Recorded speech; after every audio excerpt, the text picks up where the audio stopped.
Welcome to lesson 8.5, day 3. We've already covered how to solve oblique triangles when we're given two sides and two angles and a side. So the setup of angle, angle, side, or angle, side, angle. We've also looked at what happens if we're given two sides and an angle, and the setup is that they are side, side, angle, or angle, side, side, and how we have to account for no cases, one case, or two possible cases of triangles. Today's focus will be on solving oblique triangles using what's called the law of cosines. And in a second clip, when to use law of cosines versus when to use law of sines. The law of cosines has all these angles, and we already know that angle side A is across from angle A, side B is across from angle B, side C is across from angle C. There are actually three equations that they give you for the law of cosines. And we can look those up, I can write those down, and then we'll summarize them. Basically, A squared equals B squared minus C squared plus 2 times A times B times cosine of angle A. That's our first formula. Notice angle A and side A are opposite, and they have side A on its own squared and cosine of angle A on the other side of the equation. The other equation that they have for this is B squared equals A squared minus C squared plus 2AC cosine of angle B times cosine of angle B. So we have a product of 2AC and cosine of angle B on this side, and that take the sum with A squared and the opposite of C squared, and then on this side is just B squared.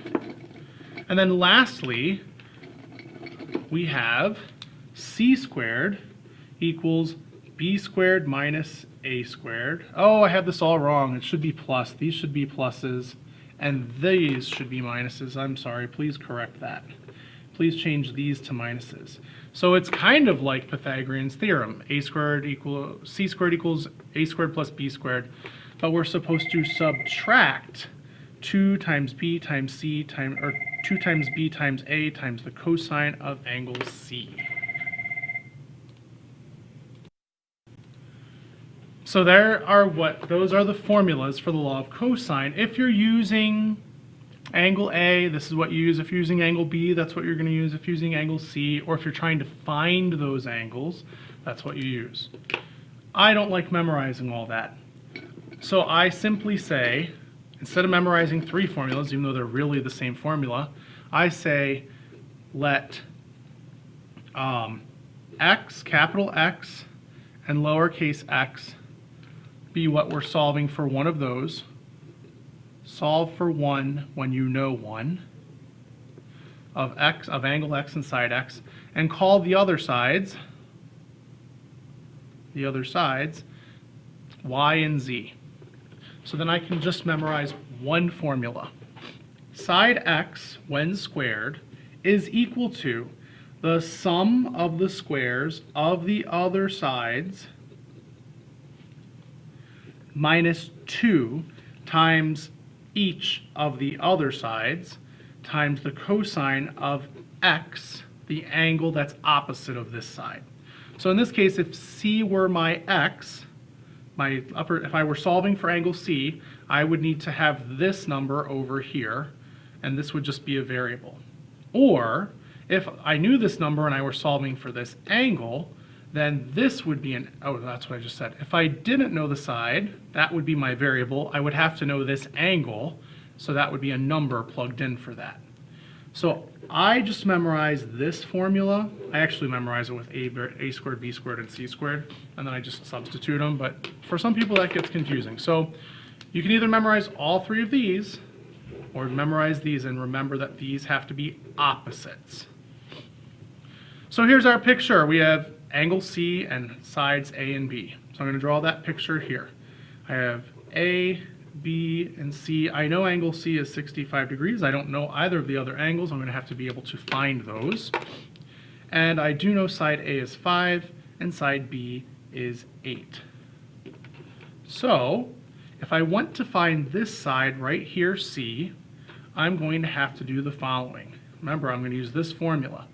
that side squared, so what I'm trying to find, equals this squared plus this squared, the other two sides, 8 squared plus 5 squared minus 2 times 8 times 5 times the cosine of 65 degrees. Now what's nice about this is the variable we're solving for is over here by itself. Everything else over here, at least for this problem, is on this side. So I can do these individually and then follow order of operations to put them together. If I have a scientific calculator that does order of operations or a graphing calculator that does order of operations, I can just input it into the calculator times cosine of 65. So there's no pluses or minuses in here. I have 2 times 8 times 5 times cosine of 65. You can hit the times key if you want. The only signs I have are a plus sign between the two squared values and the minus in front of the 2. That is the equivalent of c squared. 55.19054. If you're going to round at this point, if you're actually going to write it down and round, then you need to round out at least 4 decimal places so that you don't get a rounding error in the end. But that's what c squared is, and I want the value of c. So I am going to take that value of c find the value of c by doing the square root of that. So I raise this to the 1/2 power, or do the square root. I get 7.43 to the nearest hundredth. 7.43. There's the value of c. Now we have to find the other angles. So if I'm using 7.43, I could actually use law of sines if I want. Sine of 65 over 7.43 equals sine of b over 8. Or I could use law of cosines, which I'll show you how to do in the next problem. Sine of 65 over 7.43 equals sine of b over 8, and then sine of 65 degrees over 7.43 equals sine of a over 5. And so we're going to, for this, just to review the steps, this is from using law of sines, now that we know side C. I'm going to have 8 times sine of 65 equals 7.43 times sine of b. So I'm going to have 8 times the sine of 65 degrees divided by 7.43 equals the sine of b. To solve for b, I'm going to have to do sine inverse of this to get the measure of angle b. And so in my calculator, sine inverse of 8 times sine of 65 divided by 7.43, close parentheses, I get 77.3, so 77 degrees for the measure of angle b. For the measure of angle A, 5 times the sine of 65 degrees over 7.43 equals the sine of A. And cross multiply and divide by 7.43 if you want to. To solve for the measure of angle A, I have to do sine inverse, because I'm finding the angle, of this ratio, and there's a ratio within the ratio. And so I put this in my calculator as sine inverse of 5 times the sine of 65 divided by 7.43. Yes. And I get 37.5, which is 38 degrees. And then I just double check that my angles add to 180, because if they don't, then something might be wrong, or something is wrong and I need to find it. 65 plus 38 plus 77 is 180, so we're good. All of our angles add to 180. We've solved the triangle correctly. For letter B, we're going to use the same thing.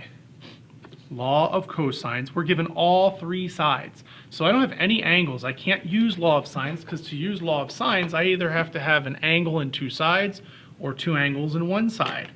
In this case, I don't have that. All I have is 3 sides. So I can pick whichever one I want to solve for first. And usually we pick the largest angle, then the smallest, and then the middle. So largest, smallest, middle. So, and we'll know what angles they are based on the sides.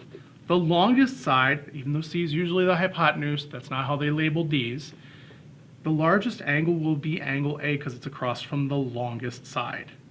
Side angle B will be across from the 12, angle C will be across from the 14. So I'm going to find angle A, and then angle B, and then angle C. Or I could just use law of cosines to find all of them. I either need to find them in a particular order, or use law of cosines to find all of them. Law of cosines to find all of them is more accurate, but it's also more time consuming. So let's take a look at this. We have angle A is going to go here. And for x, that's what we're solving for, which means I have to know the opposite side, which is 18.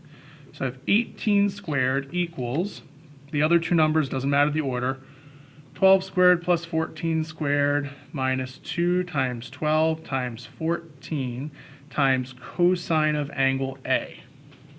Now, unlike our last problem, where we knew everything on the right side of the equation, so we could just put it in the calculator, you cannot put this into the calculator the way it is. Order of operations tells us that all of this multiplication happens before it's subtracted, that these squared things happen even before the multiplication. So you can square it if you want, but here's how I would do it. I would do this part, 18 squared, which is 324. And then I would do the 12 squared and the 14 squared and add them, just like I do when I'm doing Pythagorean's theorem. I do those two together.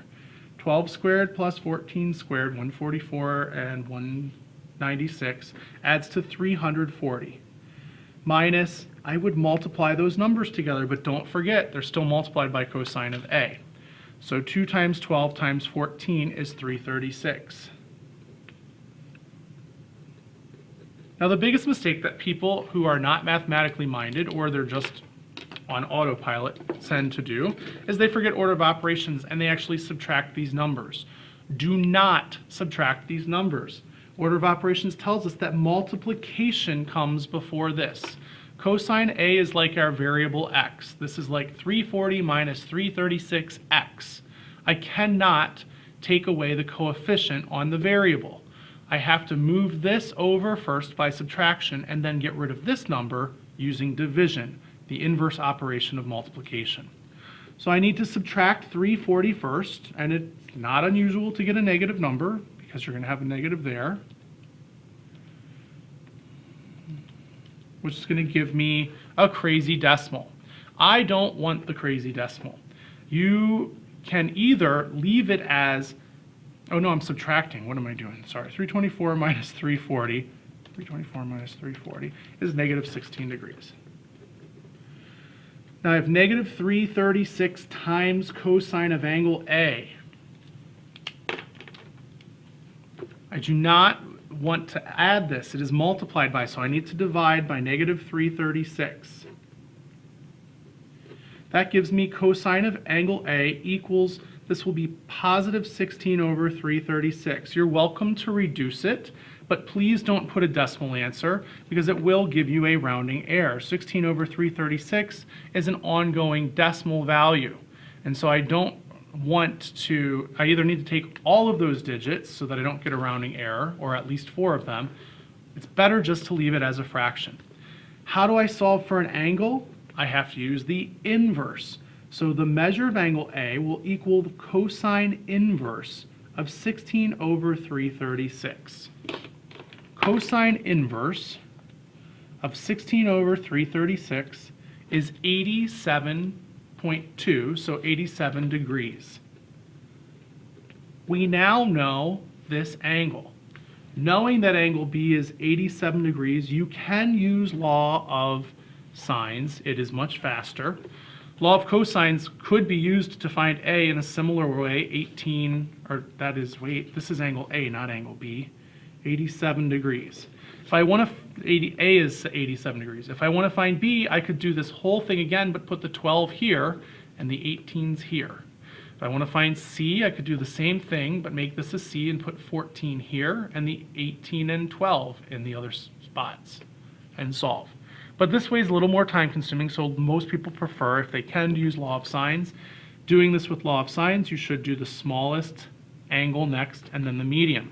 So I would be doing sine of, the smallest would be b, sine of b over 12 equals sine of a is 87, over side a is 18. So I cross multiply and solve. 12 times the sine of 87 divided by 18 gives me, gives me a ratio, but I'm supposed to do sine inverse because I'm finding the angle. So 12 times sine of 87 divided by 18. Sine inverse of that is 41.7 or 42 degrees. So measure angle B is 42 degrees.